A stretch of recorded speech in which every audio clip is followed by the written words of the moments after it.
আপনারা জানেন তো বিজয়া একাদশী, আর এই একাদশীর উপবাস করেছিল কে? রঘুপতি রামচন্দ্র। ভগবান একাদশী করছে আর আমরা মানুষ হয়ে করতে পারছি না। ভাবতে পারছেন রামচন্দ্র আজকের একাদশীর ব্রতটা কেন করেছিল? সীতামাকে উদ্ধার করবে বলে। কারণ লঙ্কাতে যখন যাবে সেতু বন্ধন করবে, একটা একটা পাথর ফেলবে, পাথর যে ভাসবে, এই যে সীতামাকে উদ্ধার করবে, তার জন্য চিন্তায় পড়ে গেছিল রঘুপতি রামচন্দ্র। কি করে আমি এই সেতুটা বন্ধন করব? হনুমান আর ভল্লুক এতটা কি পারবে? তার জন্য নারায়ণের উপাসনা করতে হবে।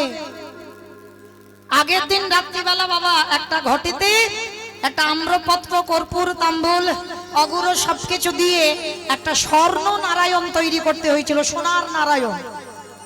কারণ ত্রেতা যুগে রামচন্দ্র তো রাজার ছেলে, তবু জঙ্গলে ওই যে সীতামাকে উদ্ধার করবার জন্য সোনার একটা নারায়ণের মূর্তি করেছিল, ওই ঘটের উপরে স্থাপন করেছিল।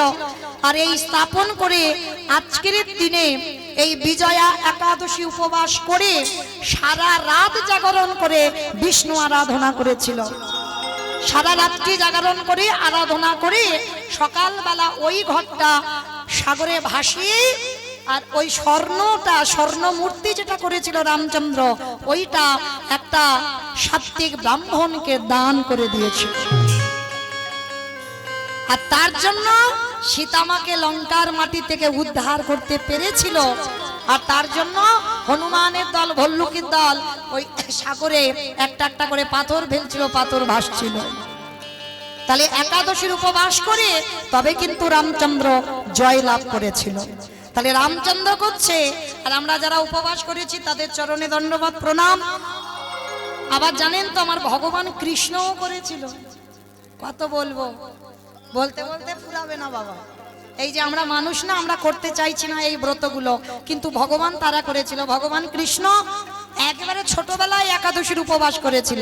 একটু বলি, যখন একাদশীর প্রসঙ্গ এলো, এই একাদশী করেছিল কবে জানো? একদিন চুরি করে মা যশোদা রেগে যাবে, গোপালকে খাওয়াতে হবে ক্ষীর, ননি, মাখন, অন্ন ব্যঞ্জন, কিন্তু চুরি করে কৃষ্ণ একাদশী করে ফেলেছে। এইবার যশোদা মা রান্না করেছে গোপাল খাবে বলে, কিন্তু গোপাল যখন খাবে, মা তো রান্না করেছে গোপালের নামে ওটা উৎসর্গ করা, গোপাল খাবে। এবার দুপুরবেলা হয়ে গেছে, মা যশোদা ডাকছে, গোপাল আজকের বাবা অন্নটা সেবা করে নিস, কারণ আমাদের তো আজকের আমার তোর বাবার একাদশী, আমরা পাবো না। ভগবান বলছে, এই রে, আমি যদি মাকে বলি মা তো বকবে, এখন কি করব? আমার তো আজকের একাদশী, মাকে বলিনি, এখন কি করব? মা তো আমার নামে সংকল্প করেছে এই যে অন্ন ব্যঞ্জন, তাহলে আমি যদি এই অন্ন ব্যঞ্জনগুলো ফেলে দিই তাহলে মাকে অপমান করা হবে। ভালো করে বোঝেন বাবা, ভগবান তো কত চৈতন্য, কত চেতনা।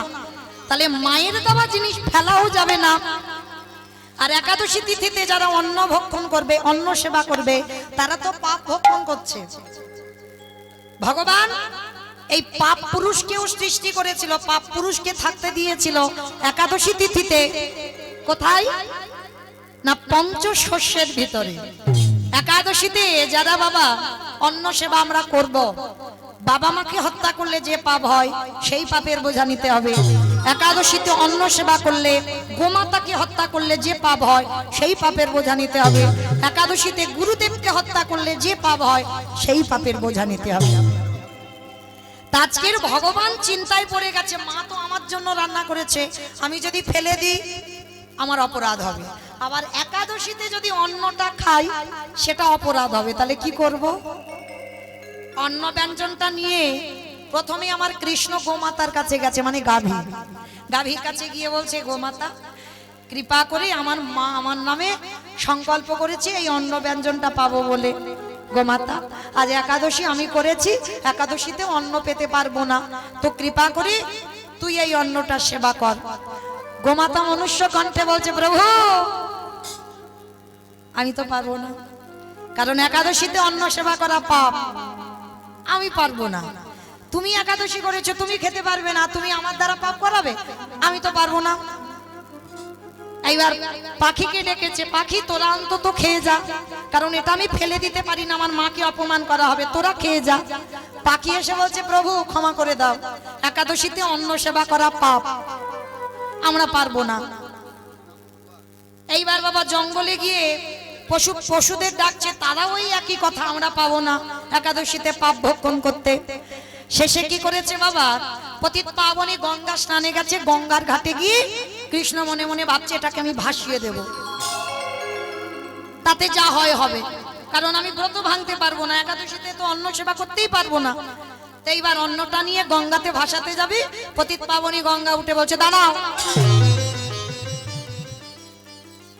তুমি আমার জলে অন্ন দিচ্ছ কেন, আজকের অন্ন সেবা করা পাপ। ভগবান গঙ্গার ঘাটে মাথায় হাত দিয়ে বসে পড়েছে, আমি এখন কি করব অন্নটা নিয়ে, চিন্তায় পড়ে গেল। আর চিন্তা করতে করতে সুযোগের সদ্ব্যবহার। আর পতিত পাবনী গঙ্গা মায়ের বাহনটা কি বলো দেখি? মকর, বেশ, মকর মাছ, তাই তো? যারা পতিত পাবনী গঙ্গা মায়ের ছবি দেখেছেন, মকর মাছ, হ্যাঁ, ওই মকর মাছ এমতো সময় ওই গঙ্গার উপরে উঠেছে, উঠে প্রভুর কাছে প্রণাম করে বলছে প্রভু আমি নেব, আমি তোমার এই পাপ ভক্ষণ করব। তা ভগবানের খুব আনন্দ, মকর মাছ তুমি এত ভালোবাসো আমায়, আমার মা রান্না করেছে আমার জন্য, তুমি এটা খেয়ে পাপ ভক্ষণ করবে? বলে হ্যাঁ, তবে একটা কথা, আমি পাপ ভক্ষণ করব, কারণ তোমার মায়ের দেওয়া রান্না তুমি ফেলতে পারছো না, গোমাতা নিল না, পাখি নিল না, পশু নিল না, এমনকি গঙ্গা মাও নিল না, তাহলে ওটা আমি সেবা করব, আমার পাপ হবে, কিন্তু তার বিনিময়ে তোমাকে একটা আশীর্বাদ আমার দিতে হবে। কি আশীর্বাদ? আমি তোমার অঙ্গে থাকতে চাই। অসম্ভব, তোমার দেখতে ভালো নয়, আমি কোথায় রাখবো? আমি যদি আমার নাকের উপরে রাখি তোমার কিরকম আমার দেখতে হবে বলো? আমার রূপটা বাজে হয়ে যাবে, দেখতে ভালো লাগবে না। যদি আমার কাঁধে বসিয়ে রাখি কিরকম লাগবে? আর তাছাড়া আমি তো গাভী নিয়ে চলি, আমি তোমাকে বাহন করতে পারবো না। বলে তাহলে আমার আর করার কিচ্ছু নেই, তাহলে আমি আর অন্ন নিতে পারলাম না। আরে দাঁড়াও দাঁড়াও দাঁড়াও দাঁড়াও, মানে এই মাছেদের মধ্যে মকর মাছ খুব চালাক। মানে চালাক কিরকম দেখো, পাপ ভক্ষণ করবে কিন্তু পাপ ছুঁতে পারবে না যদি ভগবানের শরীরে থেকে যায়, তাহলে চালাক নয় বাবা। যদি ভগবানের শরীরে থাকে তাহলে কি আর পাপ লাগতে পারবে? পারবে না তো। তাহলে আমি একাদশীতে অন্ন পাবো, কিন্তু কথা দাও তোমার শরীরে আমি থাকবো। ভগবান বলছে দেখো তোমার অত বড় দেহ নিয়ে আমি কোথায় রাখবো? ঠিক আছে আমার দেহ রাখতে হবে না, আমার মাথাটা তুমি শুধু নাও। বলে না, মাথাটা রাখবো কোথায়? আমার মাথার উপর রাখবো? ভগবান বলছে নাকি আমার কোমরে রাখবো না, কাঁধে রাখবো না, হাতে রাখবো না, কোথায় রাখবো? তা মকর মাছ বলছে প্রভু আমি জানি কোথায় থাকবো। বলে কোথায় থাকবে তুমি বলে দাও। বলে কেন, তোমার হাতে ওই যে মুরলি, দেখবেন বাবা ভগবানের হাতে যে মুরলিটা আছে, মুরলির মাথাতে দেখবেন একটা মকর মাছের মাথা নেই, আছে কি না? বলছে ঠাকুর দেখবে আমি এমন জায়গা থাকবো তোমার দেহে আরো সৌরভ, আরো সৌন্দর্য বেড়ে যাবে। বলে কোথায় থাকবে? বলে কেন, তোমার বাঁশির অগ্রভাগে। ভগবান হেসে উঠেছে, তুমি তো খুব চালাক মাছ, হ্যাঁ? পাপ ভক্ষণ করবে আবার তোমার শরীরে পাপও লাগবে না, কারণ তুমি যদি আমার শরীরে থেকে যাও আর কি তোমার পাপ ছুঁতে পারবে? পারবে না। বলে প্রভু আমার অনেক দিনের ইচ্ছা, আমি তোমার অঙ্গে সৌন্দর্য হয়ে যাব। আর তুমি যখন মুরলীর ধ্বনি করবে সবার প্রথমে ওই আওয়াজ ত্রিভুবন শুনবার আগে সবার আগে যেন আমার কর্ণমূলে যায়। নিতাই গৌর প্রেমানন্দে। ওই জন্য দেখবেন বাঁশির মাথায় একটা ওই যে হাঙর মাছের মাথা লাগানো আছে, কেমন? তাহলে জানা গেল রামচন্দ্র আজকের একাদশী করেছে, কৃষ্ণ একাদশী করেছে। আমরা পারি না? কি গো পারি না? আমি তো বলছি না যে নির্জলা থাকো, অনুকল্প পাবে, কলা আলুর তরকারি, পেঁপে আলুর তরকারি, কুমড়ো আলুর তরকারি, এগুলো তো পাবে। চেষ্টা করো মা, অন্তত মাসে যদি দুটো করে না পারো, পায়ে ধরে বলে যাচ্ছি, অন্তত বছরের 4টে অন্তত করো। সায়ন একাদশী, পার্শ্ব একাদশী, ভৈম একাদশী, উত্থান একাদশী। আর তার মধ্যে কয়েকটা করতে হবে, যেমন একাদশী হ্যাপি বার্থডে। কি আমাদের জন্ম, ভগবানের জন্ম, একাদশীর জন্ম হয়নি?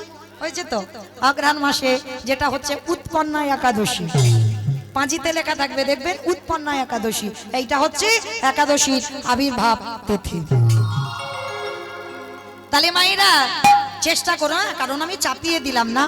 এবার মানবেন না মানবেন আপনাদের ব্যক্তিগত ব্যাপার, কিন্তু চেষ্টা করবেন, কারণ আমরা হিন্দু মানুষ হয়ে আমরা যেন এই ব্রতগুলো পালন করি।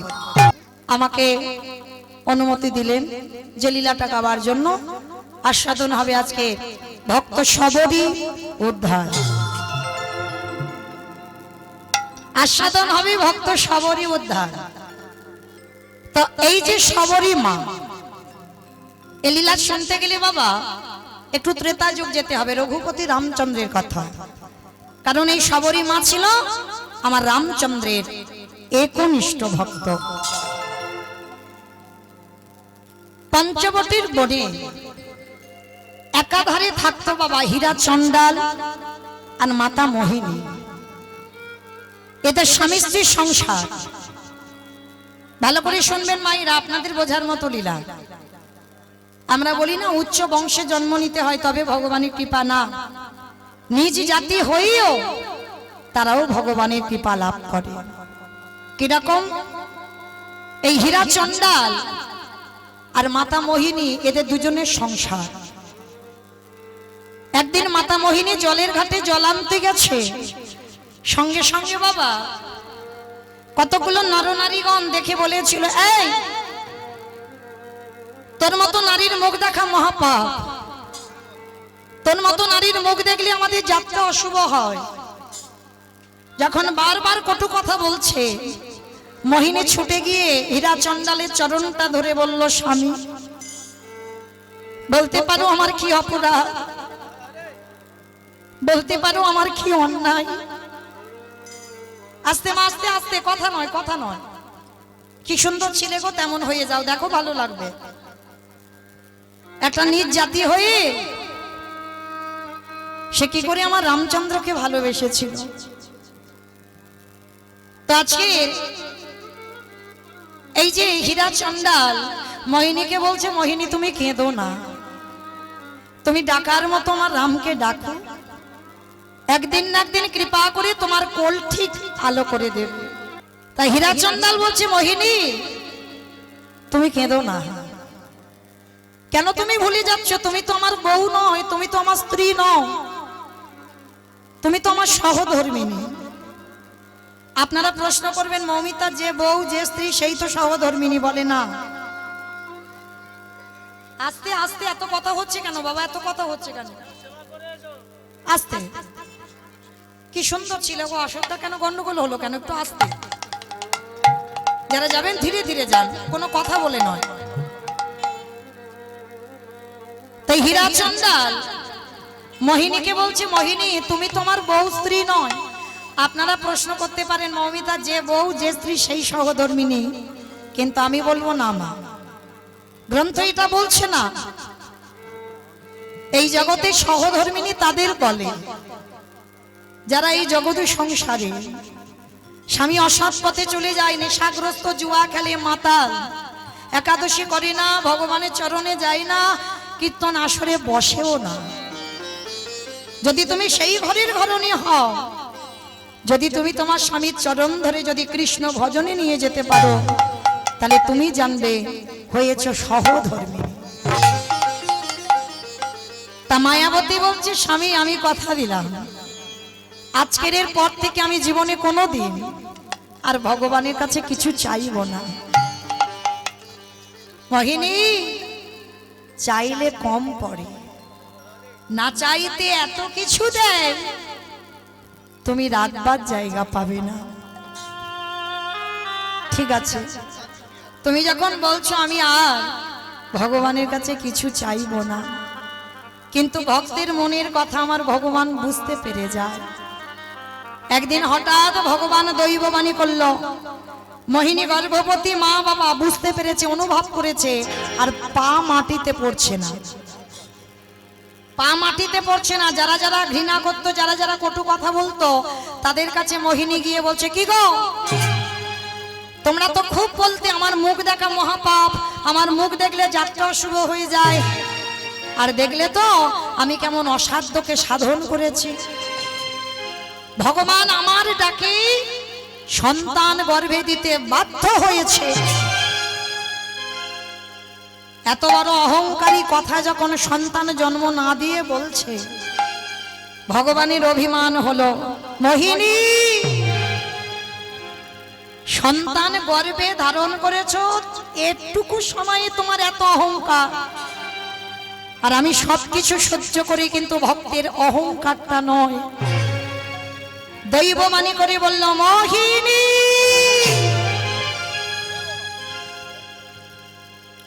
সন্তানের তুমি জন্ম দেবে, সন্তানের তুমি মা হবে, কিন্তু আমি তোমায় অভিশাপ দিয়ে রাখলাম, এই সন্তানের কোনোদিন তুমি মুখ দর্শন করতে পারবে না।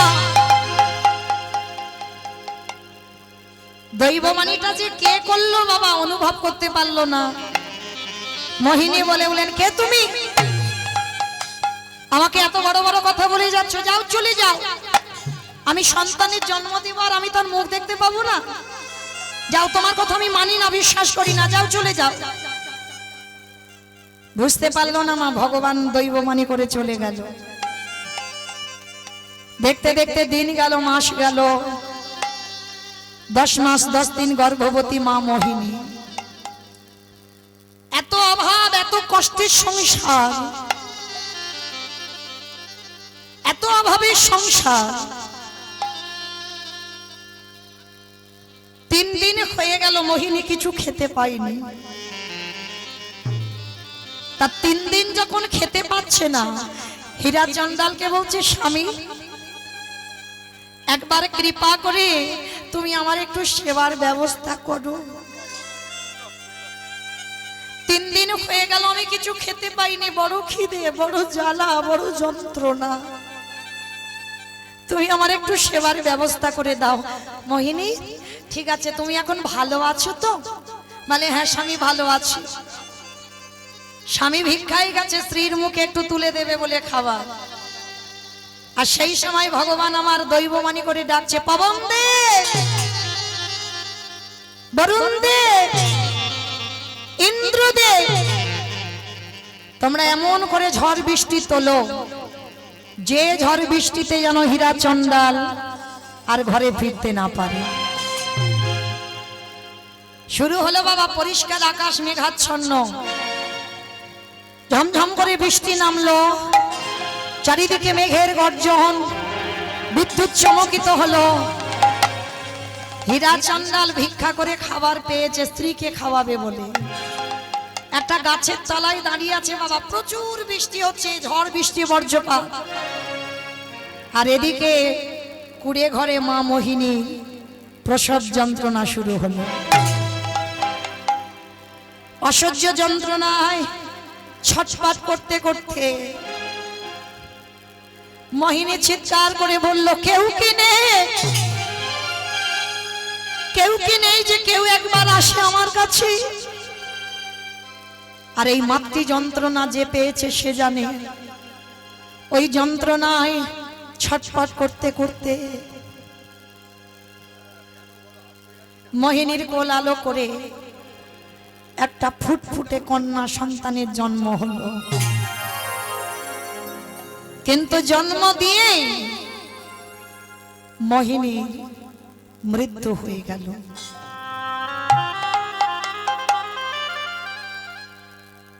এ জগতে আছে দেখবেন বাবা, বহু বহু মা সন্তান জন্ম দিয়ে প্রাণ হারায়। ওই জন্য আমরা বলি না, ওই সময় মায়েদের মৃত্যুর সঙ্গে লড়াই হয়। কত মা সন্তানকে জন্ম দিতে গিয়ে চলে যায়। মোহিনীরও একই দশা হলো, কিন্তু মোহিনীর দশাটা কোনো কর্মফল নয়, ওর অহংকারের জন্য হলো। আর দেখবেন মা, সন্তান জন্ম দিয়ে যদি বাবা চলে যায়, মা কিন্তু মানুষ করতে পারে,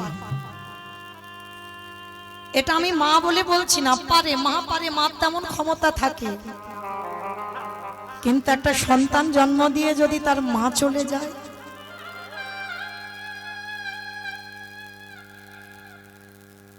সন্তান মানুষ হয় কিন্তু মানুষের মতো মানুষ হয় না। আর যে সদমাটা আসবে সে সদমা কি কইকেই মার মতো হবে? কি গো, যদি বলা যায় বাবা শাস্ত্র কথা ফুরাবে না, এখানে যদি কেউ সৎ মা হও তবে কইকেই মার মতো সৎ মা হও। এই যে আমরা বলি বাবা সৎ মা মানে খারাপ মা না, কথাটা বুঝে কথা বলো। বলছে তো মাকে সৎ মা, নিজের মাকে তো বলছে না সৎ মা, অন্যজনের মাকে বলছে সৎ মা। কেন? তার হৃদয়টা হবে সৎ। নিজের ছেলেকে কম দামি জামা কাপড় দিলে অন্যের ছেলেকে দামি দিতে হবে। নিজের ছেলেকে একটু কম খেতে দাও, কিন্তু অন্যের ছেলে যেন কষ্ট না পায় তাকে বেশি দাও। তুমি যদি মা হও, তোমার মধ্যে যদি মাতৃত্ব থাকে, তোমাকে কেউ যদি মা বলে ডাকে, সব সন্তান তোমার সন্তান সম। নিজের ছেলেটা যেমন ছেলে, অন্যের ছেলেটাও তোমারই ছেলে। কিন্তু আজকের মা মোহিনী চলে গেল, হীরা চন্ডাল জানে না। একদিনের একটা ছোট্ট মেয়ে জন্ম দিয়ে চলে গেল, একদিনের বাচ্চা। আর যেই না মেয়েটার জন্ম হলো, ওদিকে ঝড় বৃষ্টি সব থেমে গেল। হীরা চন্ডাল চমকে উঠলো, এ কি, এত ঝড় বৃষ্টি হচ্ছিল, এক্ষুনি সবটাই থেমে গেল কি করে? তাড়াতাড়ি করে স্ত্রীকে খাওয়াবে বলে ওই খাবারটা নিয়ে আসছে। মোহিনী, মোহিনী, মোহিনী।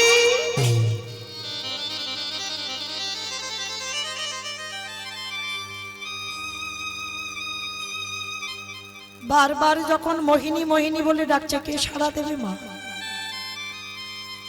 যে সাড়া দেবে সে তো পৃথিবীতে নেই, অনেকক্ষণ আগে চলে গেছে। তালপাতার কুড়ে ঘর, দরজা ধাক্কা দিয়েছে, দরজা খুলে গেল।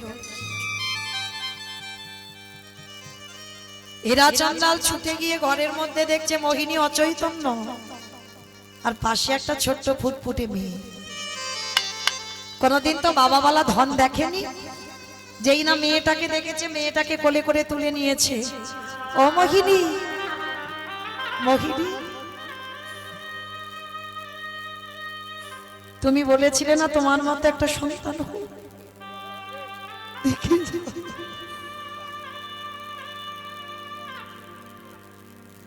একবার দেখে যাও, তোমার মতোই তো হয়েছে।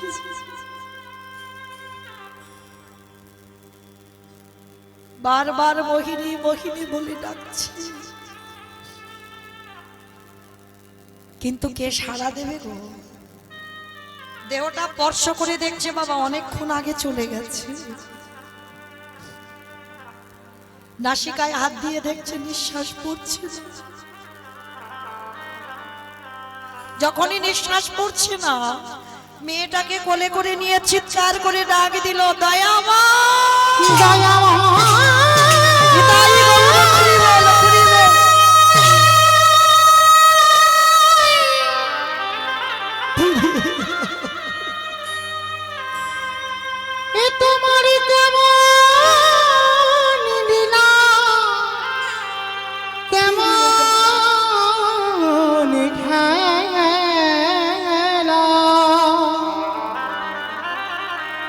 ওগো দয়াময়, আমি তো তোমার কাছে বলিনি।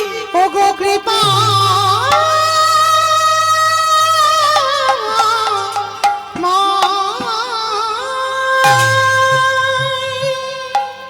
সব দিয়ে যদি কেড়ে নেবে, কে বলেছিল তোমার এমন সংসার দিতে? আমি সুখের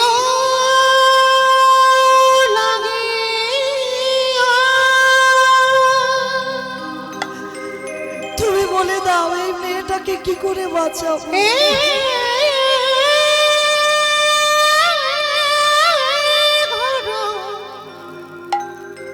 বাঁধিন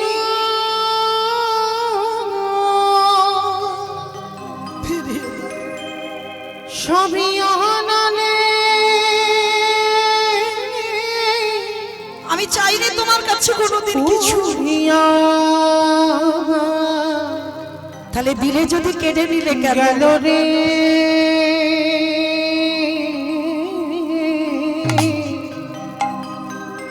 সবই অনানে পুরিয়া গেল।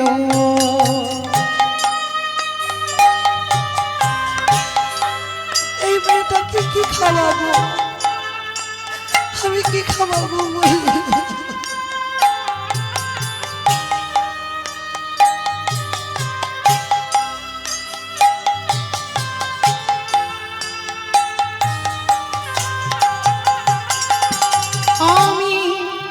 আমি সাগরে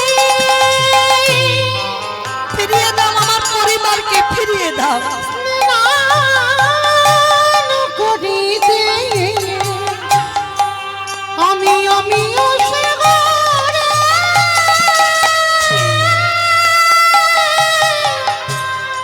স্নান করিতে অভাগীর করম দোষরে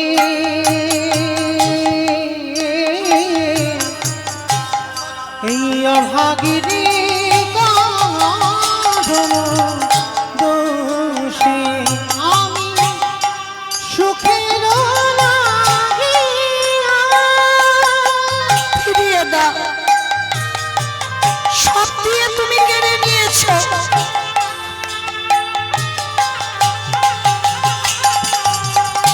আমি সাগর সেচিনু মানিক লুকানু, সাগর সেচিনু মানিক লুকানু এই অভাগীর পারম দোষে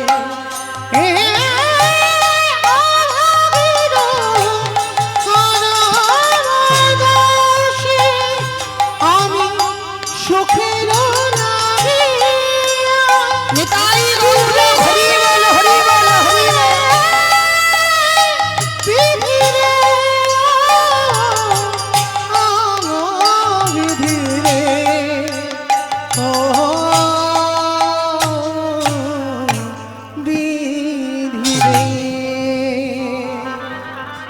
আজ নয়নের জলে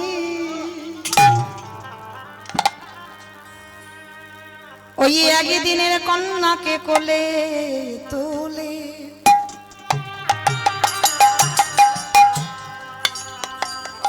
স্ত্রীর দেহ কাজ সম্পূর্ণ করে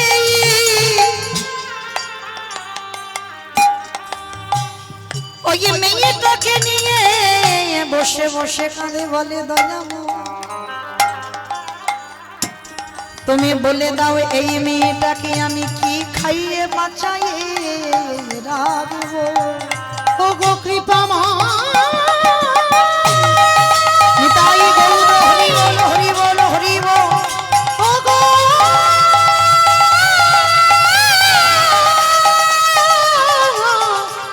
দয়া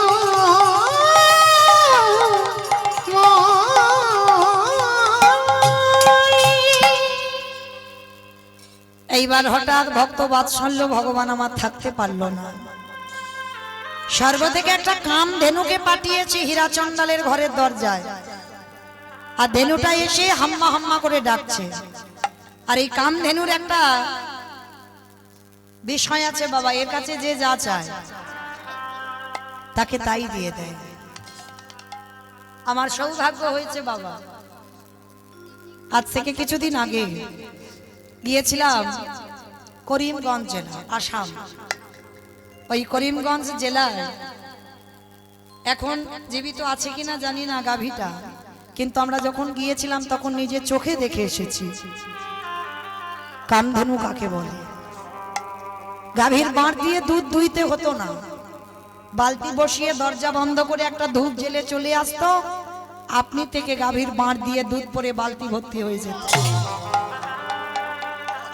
গাভীটা কোথা থেকে এসেছে কেউ জানতো না বাবা। ওখানে এক পূজারী ছিল বাবা, প্রচুর একদিন ঝড় বৃষ্টির রাত্রিতে আমাদের গিয়ে শোনা, ঝড় বৃষ্টির রাত্রিতে এত ঝড় এত বৃষ্টি, গোপালের ভোগ লাগাবে কিচ্ছু পাচ্ছে না, কিছু নেই ঘরে, কার্ডও নেই যে রন্ধন করে গোপালকে রাত্রিবেলা ভোগ লাগাবে, কিছু নেই। বসে বসে পূজারী কাঁদছে, গোপাল আজকে তোকে কি দিয়ে সেবা দেব, কিচ্ছু তো নেই। তা পূজারী যখন কাঁদছে বাবা, তখন হঠাৎ আওয়াজ এলো ওই মন্দিরের বাইরে কে যেন হাম্মা হাম্মা, একেবারে কুচকুচে কালো রঙের গাভী হাম্মা হাম্মা রবে ডাকছে। পূজারী বেরোলো, পূজারী বেরিয়ে দেখছে বাবা, আর গোয়ালা জাতি আমরা কিছু কাজ পারি না পারি বাবা, একটা কাজ তো ভালো পারি, ভালো তো সেটা কি? দুধে নাকি জল দেওয়া, হ্যাঁ গরুর কাজটা, কোনো কাজ না পারি এই কাজটা ভালো পারি আমরা। তবে আমার বাবার ইচ্ছা করে বলল যে বাবা দুধে জল দেয়, কিন্তু না বাবা, সত্যি বলছি আমার বাবা তো ছানার ব্যবসা, তা জল তো দিতেই হবে, যারা দুধের ব্যবসা করেন জানেন ভালো করে, তাহলে হিসাবটা ছানার হয়, দুধের তো নয়, জল দিলে কি আর না দিলে কি। আজকে এই যারা গোয়ালা তারা গাভী গোমাতা দেখলে বুঝতে পারে গাভীর বাঁটে দুগ্ধ। তা পূজারী বেরিয়ে গাভীটার কাছে বালতিটা পেতে বলছে, গাভী আমি জানি না তুই কে, কোথা থেকে এসেছিস, কিন্তু আজকে সারা রাত হয়ে যাচ্ছে আমার গোপালকে কিছু ভোগ দিতে পারছি না, তা তুই যদি কৃপা করে একটু দুগ্ধ দিস। অমায়েরা আমরা কি করি, গরুর বাঁট দিয়ে দুগ্ধ দহন করতে হয়, আর যেই না বালতিটা পেতে দিয়েছে না, আর দুধ দুইতে হলো না, আপনি থেকে বাঁট থেকে দুধ পড়ছে, সেই দুধ জাল দিয়ে ক্ষীর বানিয়ে গোপালকে ভোগ লাগালো, স্বপ্ন দিল। আজকে থেকে ভগবান বলছে ওই গো মাতাকে আমি পাঠালাম, ওকে ঘরে রেখে দে, আর প্রতিদিন ওর গাভী দুগ্ধ দহন করতে হবে না, ওর দুধ দিয়ে আমার সেবায় লাগাবে। তো যখন গিয়েছিলাম বাবা, গাভীটার অনেক বয়স হয়ে গিয়েছিল, অনেক বয়স, না জানি এতদিনে কি হয়েছে বলতে তো পারবো না, খবরও পাইনি, কিন্তু নিজের চোখে দেখে এসেছি। তো এই যে গোমাতা কামধেনু, যেই না হীরাচন্দাল পাত্রটা দিয়েছে, পাত্রটা দিতে বাবা আপনি থেকে বাঁট থেকে দুধ পড়ছে, তাড়াতাড়ি করে হীরাচন্দাল ওই দুধটা জাল দিয়ে একদিনের বাচ্চাটাকে সেবা দেয়। এই রকম ভাবে গোমাতা আসে, রোজ দুধ দেয় আর চলে যায়। মানে একটা মা যেমন সন্তানকে ভালোবাসে, ওই গাভীটা তেমনই ভালোবাসে, প্রতিদিন সময় মতো আসে আর গাভী দুধ দিয়ে চলে যায়। দেখতে দেখতে মেয়েটার বয়স দাঁড়ালো 6 বছর। বাবা হীরাচন্দাল বলছে, মা আমার বলতে যা কিছু আছে সবরই। মেয়েটার নাম রেখেছিল সবরী। আমার বলতে যা কিছু আছে সবরই, মেয়েটার নাম রাখলো সবরী। তা সবরী ঘরেতে ঘুম পাড়িয়ে রেখে বাবা গেছে ভিক্ষায়। ভগবান মনে মনে চিন্তা করছে, প্রথমবারে পরীক্ষাটা ওর মাকে কেড়ে নিলাম, ভক্ত তো জব্দ হলো না, ও তো দিব্যি মেয়েটাকে নিয়ে আমার আরাধনা করছে, দাঁড়া এবার দ্বিতীয়বার পরীক্ষা। ভগবান দ্বিতীয়বারে পরীক্ষা নিল কেমন? হীরাচন্দাল ভিক্ষায় গেছে, আর ঘরের কোণে একটা প্রদীপ জ্বলছিল, মা সবরই ঘুমিয়ে আছে, আর ঘুমের ঘরে পাটা লেগে ওই প্রদীপটা উল্টে পড়ে যায়। যখনই পড়ে গেল, কুড়ে ঘর, তালপাতার কুড়ে ঘরটা দাউ দাউ করে জ্বলে উঠেছে। সবরই ঘুমিয়ে আছে, সে কিন্তু জানে না স্বর্গ থেকে কামধেনু দেখতে পাচ্ছে কি সবরই ঘুমিয়ে আছে, আর এত আগুন, তার মানে ও তো একটু পরে পুড়ে ছাই হয়ে যাবে। স্বর্গ থেকে ওই কামধেনু ছুটে এসে ওই গাভীর বড় বড় শিং দিয়ে সবরীকে জাগিয়ে দিল। সবরীকে জাগিয়ে যেই না দিল, সবরী চিৎকার করছে, আগুন আগুন আগুন আগুন আগুন আগুন করছে। আর ওই গাভীটা সবরীকে ওই আগুন থেকে টেনে ঠেলে বের করে দিল। গাভীটার উদরের নিচে সবরীকে আঁকলে রেখে দিয়েছে। ঘরটা চোখের সামনে পুড়ে ছাই হয়ে গেল। এরাই হলো ভগবানের ভক্ত।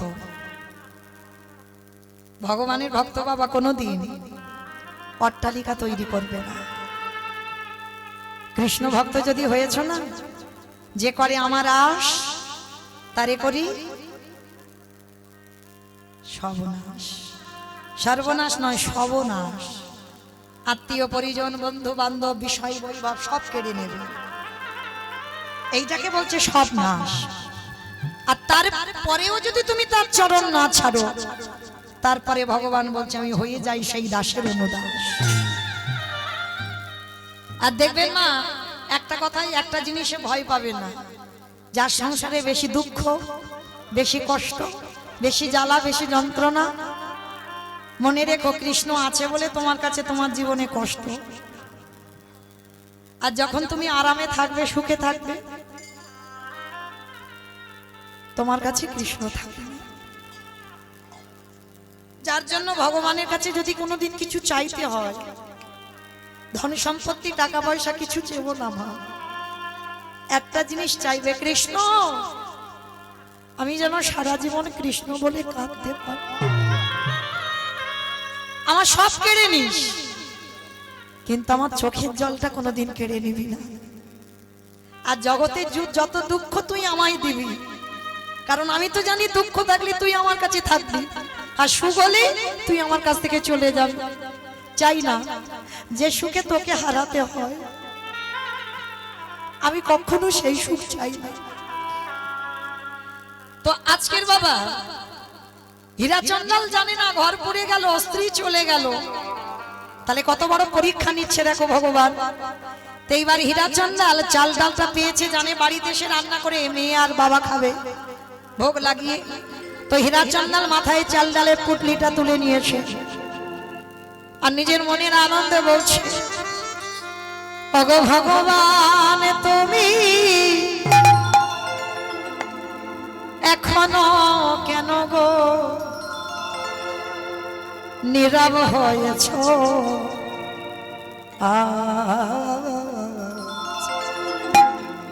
তোমার সৃষ্টি তোমার বিধান মানে না কে গো ওগো তোমার সৃষ্টি তোমার বিধান মানে না কি হইয়া। ওগো ভগবান তুমি এখনো কেন গো নীরবে হয়েছ? তোমার সৃষ্টি তোমার বিধান মানে না কি হইয়া। তোমার সৃষ্টি তোমার বিধান মানে না কি হইয়া।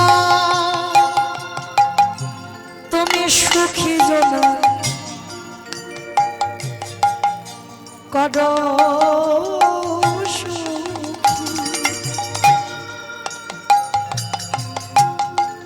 এই দুঃখী জনা দয়ালে তোমার সৃষ্টি তোমার বিধান মানে না কি হইয়া। দয়ালে তোমার সৃষ্টি তোমার বিধান মানে না কি হইয়া। আস্তে হীরাচন্দাল যেই না দরজায় এসেছে বাবা, এসে দেখে না ঘর পুড়ে তখন ছাই হয়ে গেছে। হীরাচন্দাল চিৎকার করে বলে উঠল, সবরী ও প্রথমে তুমি আমার স্ত্রীকে কেড়ে নিয়েছো, তারপরে তুমি আমার ঘর কেড়ে নিয়েছো, তারপরে তুমি আমার সবরীকেও কেড়ে নিলে। বেশ, এবার আমার পালা তো, আমাকে তোমার নিতে হবে না, আমি আসছি তোমার কাছে। সবে হীরা চন্দাল ওই সরুজ জলে সবে ঝাঁপ দিতে যাবে, এমন সময় দেখে না বট বৃক্ষে তলে সবরি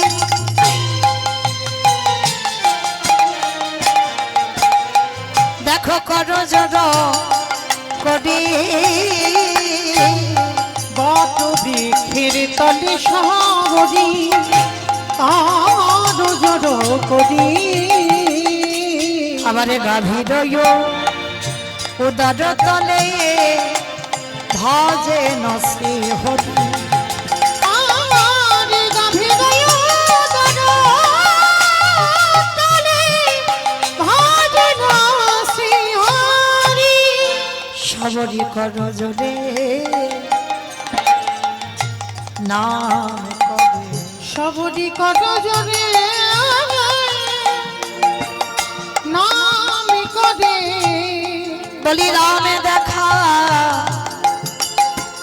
দাম বলে। সবরি কত জনে নাম করে, সবরি নয়ন জলে মুখ ভাসিয়ে কাঁদছে বাবা। যেই না বাবাকে ডেকেছে, বাবা দেখে বলছে হ্যাঁ রে মা, তোর কিছু হয়নি তো? বলে হবে কেন? ও বাবা, রাখে হরি মারে কে আর মারে হরি রাখে কে? আর তুমি জানো না এই যে গাভী, ওই তো আমার প্রাণ বাঁচালো, আমার মাতৃষ্ণী।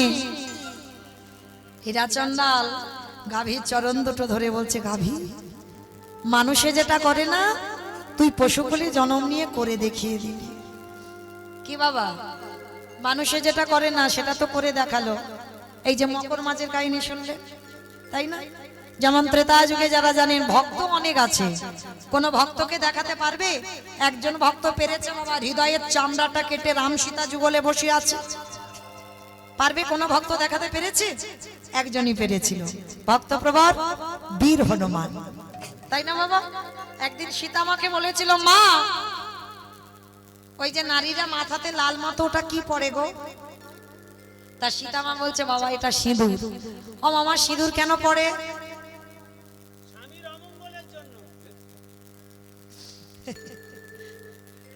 মামা মন্দ বলেনি, তবে তোমাদের এই বর্ধমানে নয়, আমার কলকাতার এলাকায় যাবে, সিঁদুর টিঁদুরের আর বালাই নাই। সে একটা লিকুইড পাওয়া যায় বাবা, একটুখানি ঠেকিয়ে দেবে মাথায়, কোন রকমে বাবা আর ঢাকা দিয়ে দেবে, বুঝতে পারবে না তার বিয়ে হয়েছে কি হয়।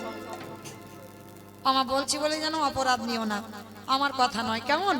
কারণ আমার এলাকার দিকে যাবে বাবা, বুঝতে পারবে পিছন থেকে কে নারী আর কে পুরুষ বোঝা বড় ভাব। এখানেও হচ্ছে, এখানেও নাকি হচ্ছে। আগেকার দিনে বাবা দেখবেন যখন দেখাশোনায় যেত, মাথার কেশ খুলে দেখাতে হতো, কত লম্বা লম্বা চুল, আর এখন বাবা কেটে যতটা ছোট করে দেওয়া যায়, তাই না? সব পাল্টে গেল। তা আজকে সীতামা বলছে, এটা কিন্তু মৌমিতার কথা নয়, সীতামা বলছে, বাবা হনুমান প্রত্যেকটা নারী ওটা সিঁদুর পরে, তা হনুমান তো অত কপিকুলে জন্ম, অত শত বোঝে না মানুষের মতো। ও মামা, তা কেন সিঁদুরটা পরবে? আরে বোকা, তার স্বামীর মঙ্গলের জন্য। ও তা ও মামা তুমি কেন পড়েছো? কেন বোকা দেখেছো? আরে আমি পড়েছি যাতে তোর প্রভু রামচন্দ্রের মঙ্গল হয়।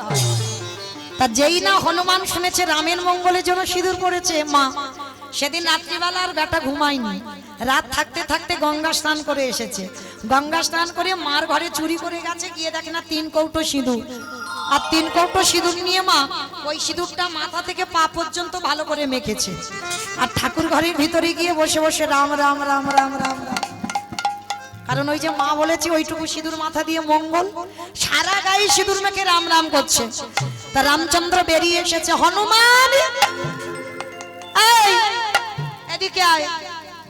আরে তুই এইরকম রাম রাম করছিস কেন? কি হয়েছে তো? হাই ভগবান, সারা গায়ে নাম লাল করেছিস কেন?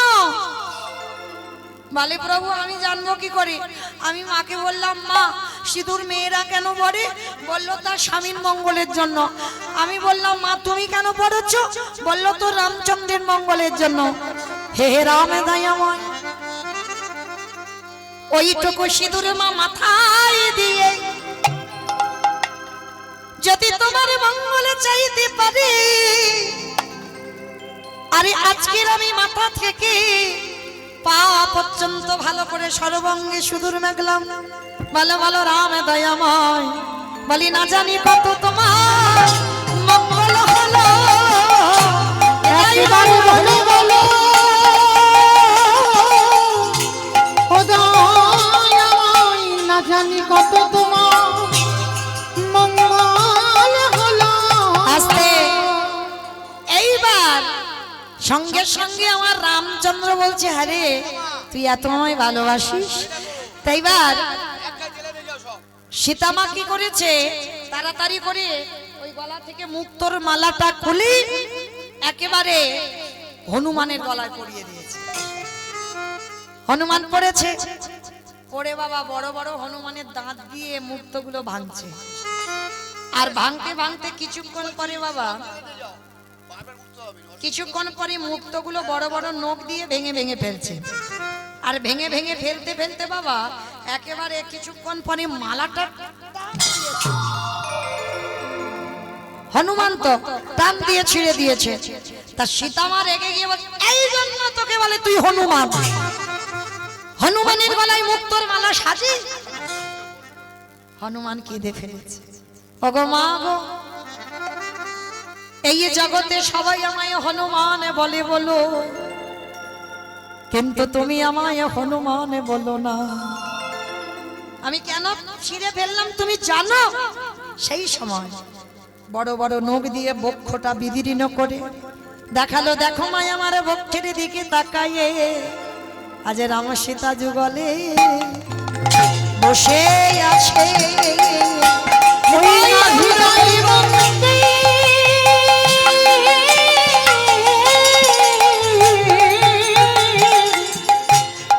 আছে হৃদয় মন্দির আহলো করে রাম সীতা যুগলে বসে আছে। আস্তে এই যে রাম সীতা যুগলে বসে আছে, তখন আমার জানকী মা কেঁদে বলেছিল, হনুমান আমার ভুল হয়েছে বাবা, তুই কপিকুলে জন্ম হতে পারে কিন্তু তুই মানুষের থেকে অনেক উপরে। তাহলে কোন কোন ক্ষেত্রে বাবা দেখবেন পশু পাখিরা মানুষের থেকে অনেক উপরে কাজ করে। আজকের হীরা চন্ডাল লীলাতেও গাভীকে বলছে, গাভী তুই যদি না থাকতিস আমার সবরই বাঁচত না। এইবার মেয়েকে নিয়ে আবার বাবা নতুন ঘর বাঁধলো, আর নতুন ঘর বেঁধে সবরীকে শেখালো, মা শোন, যা কিছু খাবি আমার রামকে দিয়ে খাবি, কেমন? যা কিছু খাবি, ঠিক আছে বাবা। আর একটা কথা সবরী, কারোর কাছ থেকে অযাচিত ভাবে কিছু নিবি না, যদি বা নিস বিনিময়ে বাবা কিছু দিতে হবে। এটা সবার শিক্ষা থাকা দরকার, শুধু হাত পেতে নিলে হবে না মা, বিনিময়ে তোমাকে কিছু দিতে হবে। কারণ নিতে নিতে তোমার চাওয়াটা বাবা ওদিকে ঘরা পূর্ণ হয়ে যাবে, তোমাকেও তো কিছু খণ্ডন করতে হবে, তোমাকেও তো দিতে হবে। তুমি যেমন নিচ্ছ তোমাকে তেমন দিতে হবে। তো এইবার লক্ষ্য করে দেখেন বাবা, বাবা ছেলে দুজন, বাবা মেয়ে দুজনের সংসার। প্রথমে স্ত্রীকে কেড়ে নিল, দ্বিতীয়বারে ঘর পুড়িয়ে দিল, এবার 3 নম্বরের পরীক্ষা। মানে কিরকম ঘষে মেজে নিচ্ছে দেখো ভক্তকে, মানে পোড় খেয়ে যাচ্ছে ভক্ত। তাই এইবার 3 দিনের জ্বরে দৈব দুর্ঘটনায় হীরা চন্ডালের মৃত্যু হয়ে গেল। যখনই মৃত্যু হয়ে গেল হীরা চন্ডাল একাকী হয়ে গেল। হরি বল। হীরা চন্ডালের মৃত্যুর পর সবরী মা একাকী হয়ে গেল। তখন বয়স ছিল মেয়েটার 6 বছর। বাবার মৃত্যুর পর কি খাবে গো ওইটুকু বাচ্চা মেয়ে? যার বাড়িতে যায় চন্ডাল কুলে জন্ম বলে ঘৃণা করে তাড়িয়ে দেয়। আর কি খেয়ে সবরই বেঁচে থাকে জানো? পঞ্চবটির বনে একাধারে মতঙ্গ সাধুদের আশ্রম, এই সাধুরা প্রসাদ পায় আর এঠো পাতাগুলো নর্দমায় ফেলে দেয়। যখন পাতাগুলো ফেলে দেয় সবাই তো আর প্রসাদ সব খেতে পারে না, কিছু কিছু থাকে, ওই যেগুলো এঁঠোগুলো থাকে কুকুর বিড়াল খায়। সবরই চুরি করে তাদের পাতাগুলো যখন ফেলার সময় হয় সবরই চুরি করে কুকুর বিড়ালের সঙ্গে ওই উচ্ছিষ্টগুলো সেবা করে। ভক্তকে কত পরীক্ষা দিতে হয় দেখে। তো প্রতিনিয়ত ওই সাধুদের প্রসাদ পায়। তো একদিন সবরই চৈতন্য হলো, এটা তো পাপ। কারণ আমার বাবা তো আমাকে শিখিয়ে গেছে, মা কারোর কাছ থেকে কিছু নিলে তুই কিন্তু বিনিময়ে কিছু দিবি মা। কিন্তু আমি তো চন্ডাল কুলে জন্ম, আমি যদি কিছু করতে যাই ওদের আশ্রমে, আমি ছোট জাত বলে আমাকে ঘৃণা করবে সবাই। আমার নিজ কুলে জন্ম বলে আমাকে ঘৃণা করবে। তাহলে কি করব? তাহলে একটা কাজ করি, ওই সাধুরা যখন ঘুমিয়ে পড়বে আমি জঙ্গল থেকে কিছু কাঠ নিয়ে ওই সাধুদের রান্নাঘরে দিয়ে দেব। আর যখনই সাধুদের রান্নাঘরে দেব, সাধুরা আমার গোড়ানা জ্বালানি কাঠে তারা রান্না করে প্রসাদ পাবে। আর এতেই চুরি করে সাধু সেবা হয়ে যাবে। 6 বছরের মেয়ের কত চৈতন্য দেখেন। তা সাধুরা তো রাত্রিবেলা ঘুমায়, আর সবরই দিনের বেলা ঘুমিয়ে থাকে, বাড়িতে থাকে। আর রাত্রি হলে সন্ধ্যা হবে, সবরই জঙ্গলে যায়, শুকনো শুকনো কাঠ কুড়ায়, কাঠের বোঝাটা বেঁধে চুরি করে যাতে কেউ জানতে না পারে। ওই রাত্রিবেলা একেবারে বলে রে, একেবারে বলে রে, একেবারে বলে রে আমার মন কতদিনে পাবি রে তুই সাধুর শ্রীচরণ। উলুধ্বনি মাইরা বলি রে, একেবারে বলি রে, বলি রে আমার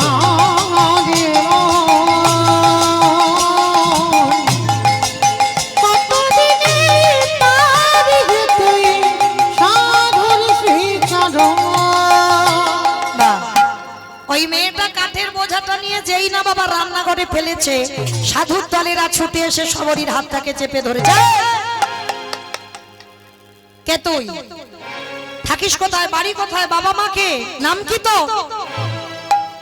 সবাই মিলে একেবারে জোরে ধরে ফেলেছে মেয়েটাকে। প্রাণ ভয়ে বলল, আমার নাম সবরী। সবরী? ও, তোর সেই মা জন্ম দিতে গিয়ে মরে গেল, তুই হীরা চন্ডালের মেয়ে না? ছি ছি ছি ছি ছি ছি ছি, তুই কিনা চুরি করে এইভাবে সাধু সেবা করছিস? তুই চন্ডাল করে জন্ম নিয়ে চুরি করে সাধু করা সেবা, তুই এত বড় সাহস পেলি কোথা থেকে? সবরী করে জোর করে বলছে, বাবা ঠাকুর তোমরা বারবার আমায় বলছো আমি চন্ডালিনী চন্ডালিনী চন্ডালিনী, কিন্তু বাবা আমার ভগবান তো কোনোদিন জাত বিচার করেনি। আমার ভগবান বলেছে মুচি হয়ে শুচি হয় যদি কৃষ্ণ ভজে, শুচি হয়ে মুচি হয় যদি কৃষ্ণ তজে। ব্রাহ্মণ হয়ে যদি চন্ডালের কাজ করে আর চন্ডাল হয়ে যদি ব্রাহ্মণের কাজ করে, তবে কি ভগবান কৃপা করে না? তুমি কেন বারবার আমার ছোট জাত বলছো? সাধুর দলেরা মতঙ্গ সাধুরা রেগে গেছে, তোদের এত বড় সাহস, তোরা নিজ জাতীয় হয়ে তোদের কাছ থেকে আমরা শিক্ষা পাবো? দেখাচ্ছি মজা তোকে, দাঁড়া। ওই বেতের বাড়ি দিয়ে সবাই মিলে সবরীকে বেতটা ঘাত, দূর হয়ে যা, বেরিয়ে যা, দূর। দয়ামা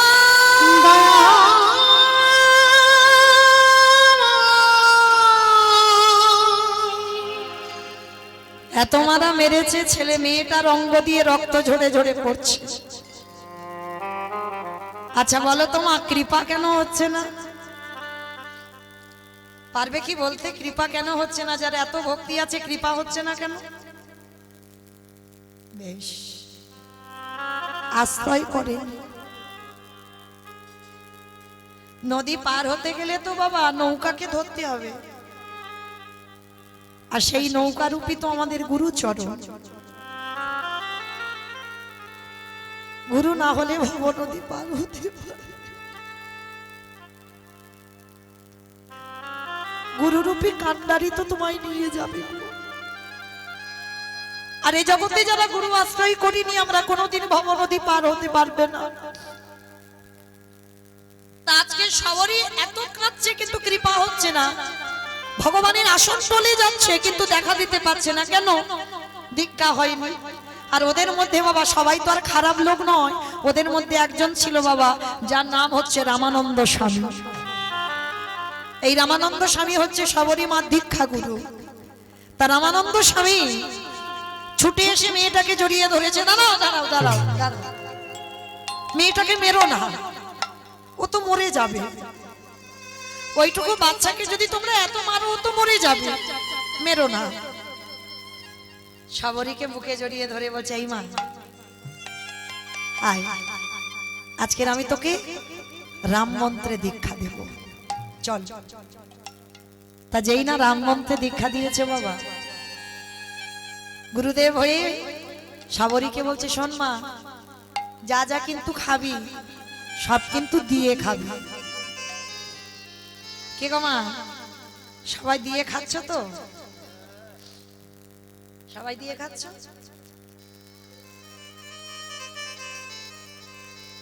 যে ডালা সাজিয়ে দিতে হবে না, সবাই তো আর আমরা পাচ্ছি না বাবা ভগবানের প্রসাদ ভোজি হতে। তো যারা ডালা দিয়ে দেন না, দিয়ে সেবা পান না, তাদের একটা কথা বলে যাই মা, একটা কথা বলবেন, একটু জলও যদি খান বলবেন ভোজনে চ জনার্দন। আর এই কথাটা বলা মানে আমার সেবার আগে আমার গোবিন্দ সেবা হয়ে গেল।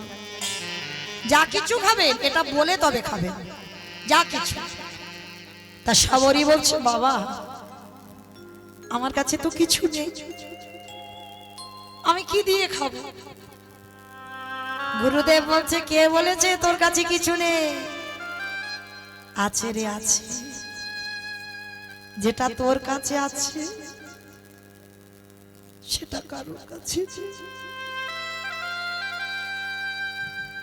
গুরুদেব, যেটা আমার কাছে আছে সেটা কারোর কাছে নেই, সেটা কি? যেটা হলো ভক্তি। ওই জায়গায় তো আমার ভগবান দুর্বল, ভক্তি দিয়ে না ঠিক কৃপা পেয়ে যাবে। সবরই শুরু হলো সাধন ভজন। আগে যে ভজন আর দীক্ষার পরের ভজন অনেক তফাৎ।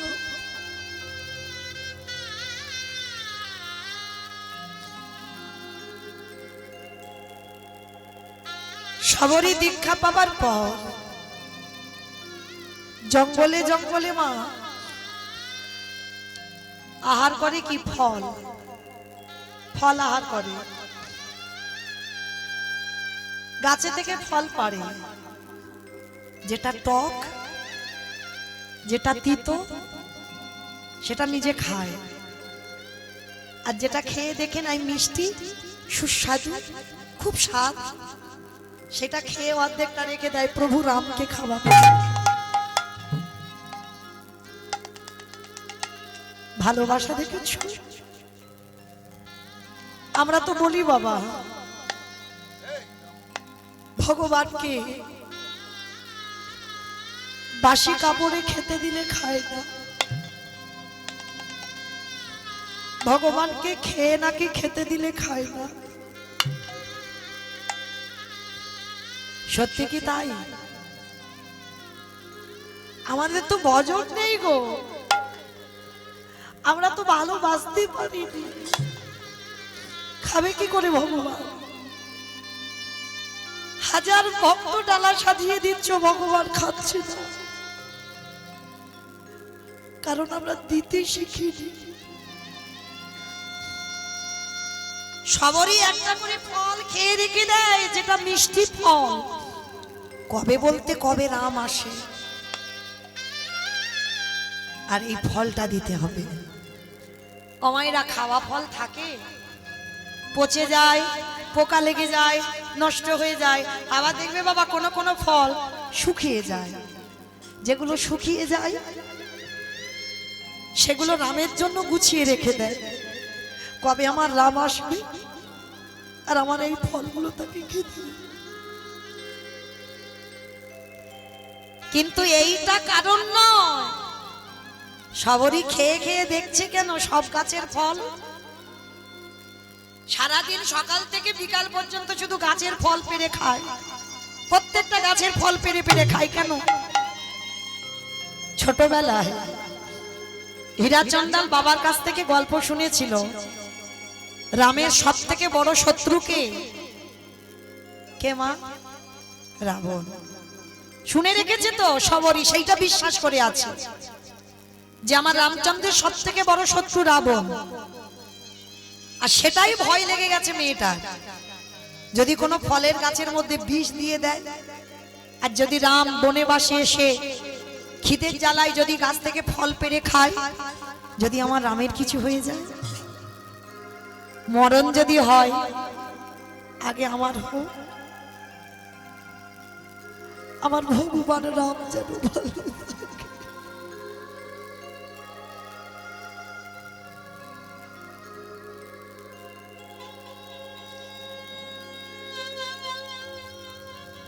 এই হলো ভালোবাসা। না হলে শুধু বাবা চাইতে শিখেছো, দিতে শেখোনি। আর সংসার যেন ভালো থাকে, ছেলে যেন মাধ্যমিকের রেজাল্ট ভালো করে, শুধু দাও দাও দাও। কই একজনও ভক্ত ভগবানের কাছে গিয়ে বলেছো তুমি কেমন আছো? তুমি তো জগতে সবাইকে ভালো রেখেছো, তুমি কেমন আছো? কোনদিন জিজ্ঞাসা করেছো ভগবানকে? তাহলে কিসের ভালোবাসা, কিসের প্রেম ভগবানের প্রতি? সবরই মার সবসময় ভয় যে কোনো ফলের মধ্যে যদি বিষ দেয় আর আমার প্রভু যদি খায় আর যদি মৃত্যু হয়ে যায়, এইটা ভয়। আচ্ছা মা, এই যে সবরই যেটা জানে রামের শত্রু রাবণ, এটা কি ঠিক? সত্যি কি রামের শত্রু? না। তাহলে রাম রাবণের যুদ্ধ হলো কেন? রাম রাবণের যুদ্ধে দুটো মাত্র কারণ। প্রথম কারণটা আগে বলি, সীতামা যখন চুরি করতে আসে সীতামাকে, তখন রাবণ কোন বেশ ধরেছিল বাবা? সাধু। সেটাই ছিল সর্বপ্রথম রামচন্দ্রের রাগ। রাবণ জগতে এত রূপ ধরবার ছিল, তুমি অন্য কোন রূপ ধরলে না, তুমি একেবারে সাধুদের মুখে চুনকালি লাগিয়ে দিলে। সাধু হয়ে যদি নারী চুরি করে নিয়ে যায়, তাতে সমাজ কি শিখবে? সাধু নামে কলঙ্ক হবে। এটা ছিল রামের প্রথম রাগ। এর জন্য যুদ্ধ। আর একটা কারণে যুদ্ধ হয়েছিল কেন? আচ্ছা মা, যারা রামায়ণ জ্ঞানী বা রামায়ণ দেখেন বা পড়েছেন বা শুনেছেন, এই যে বনবাসে থাকাকালীন সীতামা বলেছিল, প্রভু সোনার হরিণটা ছুটে যাচ্ছে, প্রভু আমার হরিণটাকে ধরে দাও না। আর রাম কি করেছিল? হরিণটা ধরবে বলে ছুটে গেল। কি মায়েরা জানেন তো কাহিনীটা? তাহলে রাম হরিণ ধরতে গেল। তাহলে এই জায়গাটায় আপনারা নিজেদের মনকে প্রশ্ন করেন, একটা বাচ্চা ছেলেকে যদি বোঝানো যায় বাবা সোনার হরিণ ছুটতে পারে, সে বাচ্চাটা কি বলবে? পারে না তো। একটা বাচ্চা ছেলে যদি জানে সোনার হরিণ হাঁটে না, সোনার হরিণ ছোটে না, সোনার হরিণ এক জায়গা থেকে অন্য জায়গা যায় না, তাহলে বাবা ওটা রাম আর জানে না। সীতামা বলল, প্রভু সোনার হরিণ ছুটে যাচ্ছে, আমায় ধরে দাও। আর রাম বোকার মতো ছুটলো। রাম বোকা নয়, আমাদের বোঝাটা বোকামি। রাম তো ভালো করে জানে বাবা ওটা মরিচি রাক্ষস, ওটা স্বর্ণ, ওই যে হরিণ রূপ ধারণ করেছে। তাহলে রাম যদি জানলো, তাহলে গেল কেন সীতামাকে ছেড়ে? রাম যদি হরিণে ধরতে না যেত, রাবণ সীতামার কাছে আসতে পারত না। আরে সীতামার কাছে যদি না আসতো, গন্ডি কেটে দিয়েছিল বাবা। যখন ওই মরিচি রামের কণ্ঠস্বর করে ভাই ভাই বলে ডাকছিল, লক্ষণ কি যেতে চেয়েছিল? যায়নি তো। যখন সীতামা ভৎসনা দিচ্ছিল তখন গন্ডিটা কেটে গিয়েছিল, মাকে বলে গিয়েছিল তুমি গন্ডির বাইরে যাবে না। কিন্তু বাবা লক্ষণ চলে যাবার পর ওদিকে যখন মায়াবী হয়ে যখন রাবণ সীতামাকে চুরি করতে এলো, সাধু বেশে ধারণ করে যখন ভিক্ষাং দেহি বলল, গন্ডির ভিতর থেকে সীতামা ভিক্ষা দিতে চাইল, সাধু বলল অসম্ভব, ওই গন্ডি পার করো, কারণ আমি জঙ্গলে মনে ঋষি মানুষ, তোমার প্রতিজ্ঞায় আবদ্ধ আছে, ওখান থেকে বেরো, তারপরে আমি ভিক্ষা নেব। ভালো করে ভাবেন, সীতামা যদি মা লক্ষ্মী হয়, তিনি জানতেন না ওটা মায়াবী রাক্ষস? কি গো রাবণ জানতো না? সব জানতো, সবই তো বাবা তার ইচ্ছাতে ঘটে, পৃথিবীতে যা যা কিছু ঘটে তার নখদর্পণে। তাহলে সীতামাও জানতো, রামও জানতো, তাহলে ঘটনাটা ঘটলো কেন এরকম? কারণ আছে। কারণটা কি জানো? রাম যদি হরিণ ধরতে না যেত, রাবণে আসতে পারতো না, আর রাবণ যদি নাম আসতো, সীতা চুরি হতো না। সীতা যদি চুরি না হতো, লঙ্কার মাটিতে লক্ষ্মী প্রতিষ্ঠা পেত না। লঙ্কার মাটিতে যদি লক্ষ্মী না যেত, তাহলে তুলসী বৃক্ষ হতো না। তুলসী বৃক্ষ না হলে মহাপ্রসাদ হতো না। মহাপ্রসাদ না হলে ভক্ত সমাজে বিতরণ হতো না। ভক্ত সমাজে বিতরণ না হলে কৃষ্ণ ভক্তির উদয় হতো না। কৃষ্ণ ভক্তির উদয় না হলে রাবণ রাজার 1 লক্ষ ছেলে আর 1.25 লক্ষ নাতি, ওই রাবণের বংশ উদ্ধার হতো না। কৃষ্ণ ভক্তি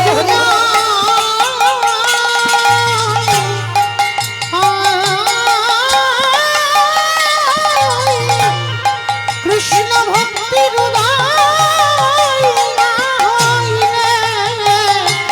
রাবণ রাজার বংশ ধর হতো না।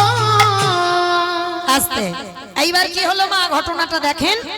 এইবার সেই রাবণ রাজা, তাহলে পরিষ্কার বোঝা গেল কিসের জন্য রাম রাবণের যুদ্ধ?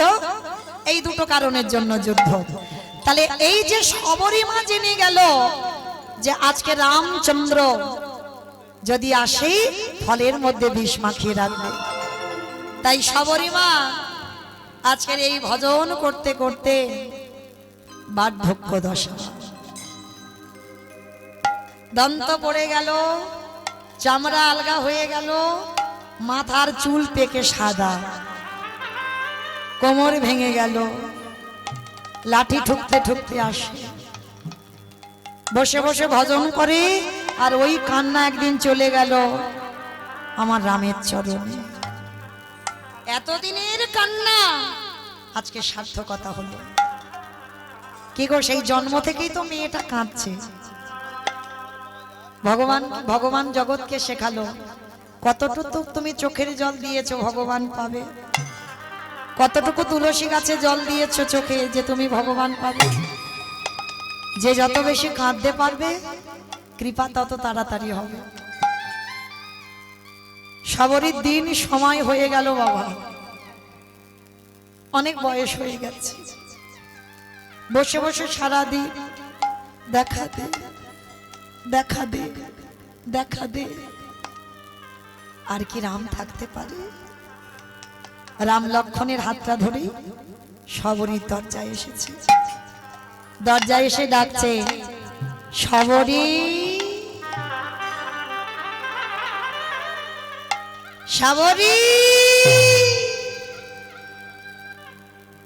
বাড়িতে আছিস মা? কে কে আমায় সবরী বলল? লাঠি ঠুকতে ঠুকতে এসেছে। এসে দেখে না 2 অপূর্ব রূপের ছেলে। কে রে বাবা তোরা? সে কি আমায় ভুলে যাচ্ছ? আমি কে? আমার জন্য তো সেই ছোটবেলা থেকে কাঁদছো। মা সবরী? বাবা আমি ভালো করে বুঝতে পারছি না, বয়স হয়েছে তো। কে রে বাবা তুই?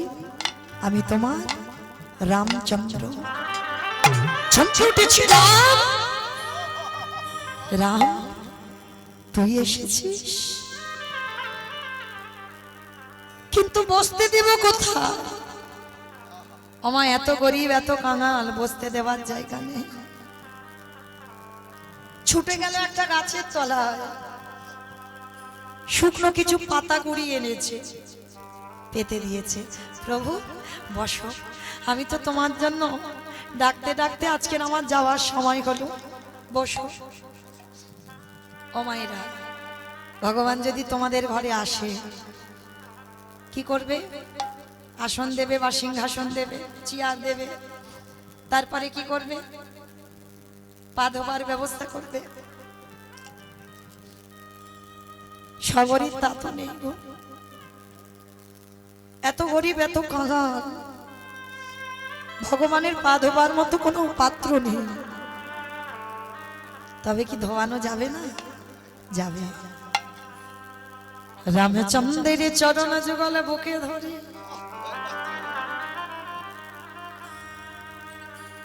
এই খালে বিলে নদী নালার জলে নয়,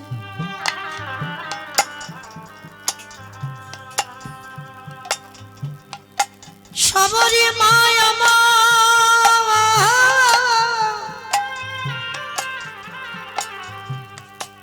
ওই রামের চরণে যুগলে বুকে ধরে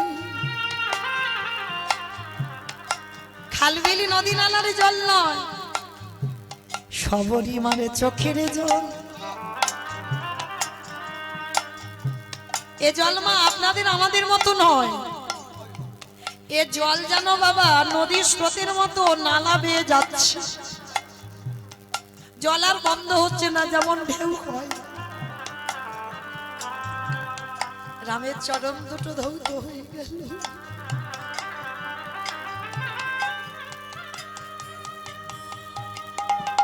আঁচল দিয়ে মোছাবে, যদি ব্যথা লাগে পায়ে। সবে রিমার মাথার কেশটা খুলে দিয়েছে, রামের চরণটা মুছিয়ে দিয়েছে। প্রভু এবার রাম বলছে, সবরি মা, ওমা আমার এবার একটু খেতে দিবি মা, বড্ড খিদে পেয়েছে। প্রভু আমি ছোট জাত, আমি ছোট,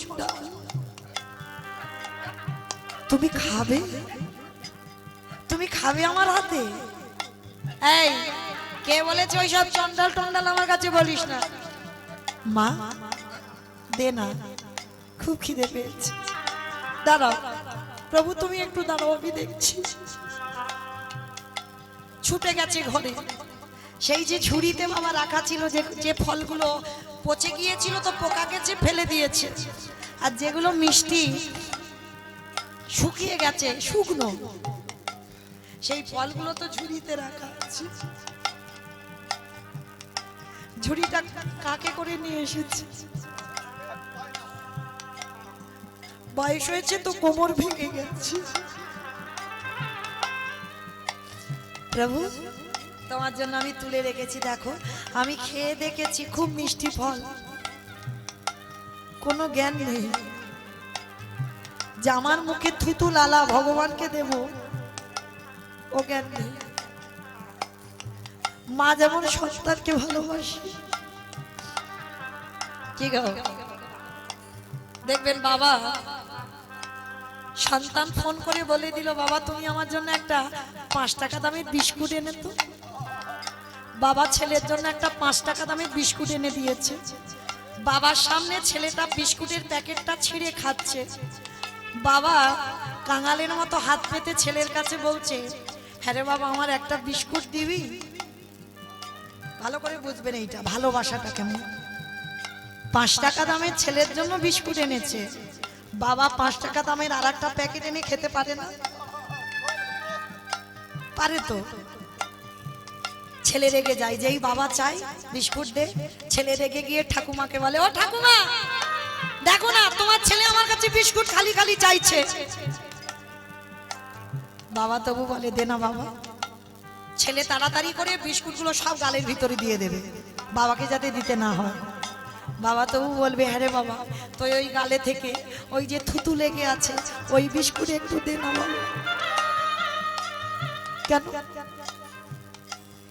এই যে সন্তানের প্রতি ভালোবাসা, বাবা সন্তানের যে প্রেম, বাবা কিনে খেতে পারে,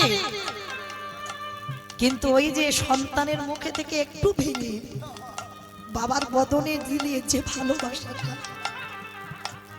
যে প্রেম, ওইটা তুমি কোথাও পাবে না, পয়সা দিলেও পাওয়া যাবে না বাবা ওই ভালোবাসাটা। তা সবারই মা থুতু লেগে আছে, ওই সব কিছু জ্ঞান নেই। তা ওই এটো ফলটা নিয়ে রামচন্দ্র তো অনেক লম্বা, মুখে হাত যাচ্ছে না। সবারই কাঁদছে আর বলছে, প্রভু এমন সময় এলে আমার কোমর ভেঙে গেল, তোমার বদনে হাত আর উঠছে, সেই যদি এলে তো অসময়ে এলে কেন? রামচন্দ্র মনে মনে ভাবছে, সবরই ভক্তের ডাক যতক্ষণ না সঠিক হয় আমি তো আসতে পারি না। ওরে সবরি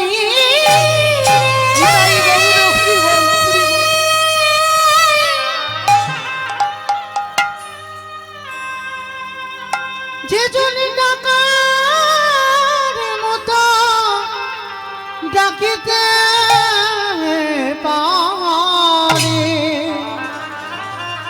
আমি ভগবান হয়ে তারি দরজা বাধা পড়ে আসতে। এইবার সবরী মা যেই না হাত উঠছে না, রাম নিচু হয়ে সবে মুখটা বাড়িয়েছে, সবরী খেতে দেবে। পাশে ছিল লক্ষণ, হাতটাকে ধরে চেপে ধরে বলছে, চন্ডাল কুলি জন্ম, নিজ জাতি ছোট জাত, তোর মুখে থুতু লালা লেগে আছে, তুই আমার রামের বদনে দিচ্ছিস? তুই জানিস আমার দাদাকে সবাই রাজভোগ দেয়, ফল মিষ্টি দেয়, আর তুই তোর ওই মুখে থুতু লালা লেগে আছে ওই ফল দিচ্ছিস? আবার শুকনো হয়ে গেছে, হ্যাঁ? ওই ফলটা কেড়ে নিয়ে সবরী মার কাছ থেকে লক্ষণ ফলটা দূর করে দিল। যেই না ফেলে দিল, সবরী রেগে গেল, রেগে গিয়ে বলে উঠল, প্রভু তোমার ভাই বলে আমি ওকে ছেড়ে দেব না, আমার প্রেম ভালোবাসা মাখানো ওই ফল তোমার মুখে দিতে দিল না, তোমার ভাই ফলটাকে ঘৃণা করলো, আমি অভিশাপ দিলাম, আমার ভজন যদি সঠিক হয় ওকে আমি অভিশাপ দিলাম, যেদিন তোমার ভাই মৃত্যুর সঙ্গে লড়াই করবে ওই ফলের রস না হলে তোমার ভাই প্রাণ ফিরে পাবে না, পাবে না, পাবে না। ফলটা লক্ষণ যেখানে ফেললো, জায়গাটা ছিল গন্ধমাদন পর্বত, পড়ল ফলটা, তার থেকে জন্ম নিল বিশাল্য করলি পাতা। যেদিন রাম রাবণের যুদ্ধে ছোট ঠাকুর লক্ষণ শক্তিশালী পড়ে গেল, বৈদ্য কবিরাজ ওঝা সবাই এলো, লক্ষণের প্রাণ ফিরাতে পারছে না। তার মধ্যে সুসেন বৈদ্য বলেছিল, রাম ভাইকে যদি বাঁচাতে চাও চলে যাও গন্ধমাদনে, সেখানে গিয়ে বিশাল্য করলি পাতা নিয়ে এসো। ছুটে গেল, আর বিশাল্য করলি পাতা আনবে কে? হনুমান বলছে, প্রভু আমি যাব। ছুটে গেল, আর গিয়ে বাবা পাতা চিনতে পারছে না, বেটা হনুমান তো চিনতে পারছে না কোনটা বিশাল্য করলি পাতা। কি গো, এখানে এতজন ভক্ত আছে বাবা, অনেক রকমের গাছ গাছরা দিলে চিনতে পারবে কোনটা বিশাল্য করলি পাতা? এখন অর্ধেক ভক্ত জানে না বিশাল্য করলি পাতাটা কেমন, হরি বল। তা হনুমান তো দূরের কথা, তা হনুমান চিনতে পারেনি বলি পর্বতটা সমেত চাগিয়ে তুলেছে। এত ক্ষমতা হনুমানের। ছোটবেলায় সূর্যকে লাড্ডু মনে করে খিদে পেয়েছে, গিলে খেয়ে ফেলেছে, হরি বল। পর্বতটা চাগিয়ে এনেছে, এনে যখন রামের কাছে রেখে, রাম তো অবাক, হ্যারে বাবা তুই কি করেছিস, এটা তুই কি করে করলি? তোকে পাতা আনতে বলেছি, পর্বত নয়। বলে ঠাকুর এমনি এমনি কি এনেছি, চিনতে পারিনি পাতা কোনটা, তুমি চিনে নাও। বলে ও, সুসেন বৈদ্য উঠলো পর্বতে, পাতাটা চিনে রসটা ভালো করে নিগড়ে লক্ষণের বদনে দিচ্ছে। লক্ষণ প্রাণ ফিরে পেয়েছে, ফিরে পেয়ে দাদাকে বলছে, ও দাদা তোমাকে একটা কথা জিজ্ঞাসা করব। কি কথা রে ভাই? আচ্ছা শুনেছি যা যা কিছু ঘটে তোমার চিত্রপটে, তোমার নখদর্পণে। তুমি যদি মনে করতে আমার প্রাণ বাঁচাতে পারতে না, পারতে তো, তাহলে কিসের দরকার ছিল বিশল্য করলি পাতা আনার? রাম মৃদু হেসে বললেন, ভাই রে, আমি যদি বিশল্য করলি পাতাটা আনতে না দিতাম, এই জগতে আমি মিথ্যাবাদী হতাম। আমি জগৎকে শিখাইছি, বারে বারে বলেছি, আমার হতে নাম বড়, নাম হতে ভক্ত বড়, ভক্ত হতে ভক্তির পদ ধুলা আরো বড়। মনে পড়ে শবরী মায়ের সেই থুতু লালা লেগেছিল, আমার বদনে দিতে দিলি না। কিরে, ভালো করে ভেবে দেয়, সেই থুতু লালা লেগে থাকা ফল, তার থেকে তো বিশল্য করলি পাতার জন্ম। তাহলে শবরীর থুতু তোর বদনে গেল। সমাজকে শিখিয়ে দিলাম ভক্ত বড়, আমি ভালো ভালোবাসি। আমি যে ভক্ত ছাড়া রহিতে নারী, আমি যে ভক্ত বড় বড় ভালোবাসি। আস্তে, এইবার যেই না বাবা সেই মতঙ্গ সাধুরা তো শবরীকে ঘৃণা করত। শবরী মাকে বলল, মা চল, তোকে আমি একটু সমাজে সবার কাছে সম্মানটা দিই। যেই না শবরীর হাত ধরে গেল, মতঙ্গ সাধুরা বলছে, হি কি, ও ছোট জাত। বলে, চুপ, ও ছোট জাত নয়, তোমরা উচ্চ বংশে জন্ম নিয়ে তোমরা ছোট জাত। কারণ ওই মেয়েটার জন্য তোমরা তো আমার দেখা পেলে। সবাই মিলে বুঝতে পারলো, মতঙ্গ সাধুরা শবরীর চরণে পড়ল। শবরীকে বলল, মা, এ জন্মে আমার ভাই তোর ফল খেতে দিল না, তবে তোর হাতের ফল আমি খাবো। আগত দাপরেতে যেদিন তুই মথুরায় জন্ম নিবি, তোর নাম হবে মালিনী। আর আমি বৃন্দাবনের কৃষ্ণ, যেদিন তুই ফল বিক্রি করতে করতে আমার নন্দালয়ে আসবি, আমি তোর কাছ থেকে ফল কিনে খাবো, বিনিময়ে পয়সা দিতে পারবো না। দুমুঠো ধান দিয়েছিল, আর সেই দুমুঠো ধান ফলবালি ঘরে গিয়ে দেখলো সোনার ধানে পরিণত হলো।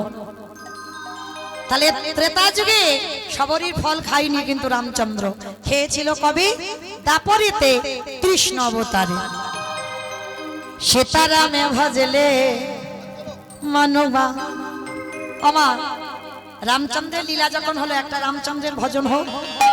সীতারামে ভজলে হে মানবা, একবার সীতারাম ভজলে মনুয়া, সীতারাম ভজলে মনুয়া, একবার সীতারাম ভজলে মনুয়া।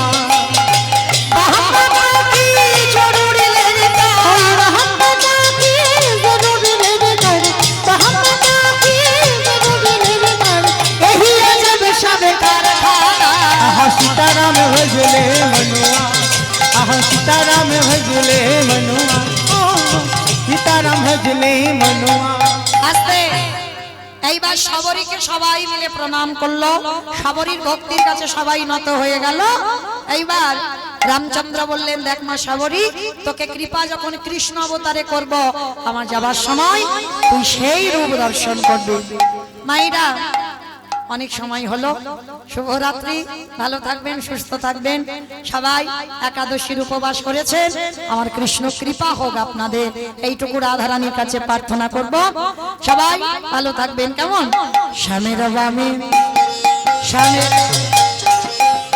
স্বামীর বামে দাঁড়াইল নবীন কিশোরী গো,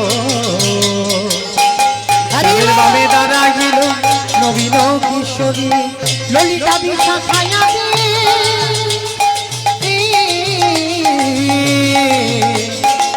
যত সহচরী গো, যত সহচরী। আস্তে, কই দেখি যাবার সময় সবাই হাত দুটো তোলো, সবাই প্রত্যেকে। পদ্মের পাতায় পাতায় দিচ্ছে করতালি গো, পদ্মের পাতায় পাতায় দিচ্ছে করতালি, পদ্মের পাতায় পাতায় দিচ্ছে করতালি। হরে ভালোবাসে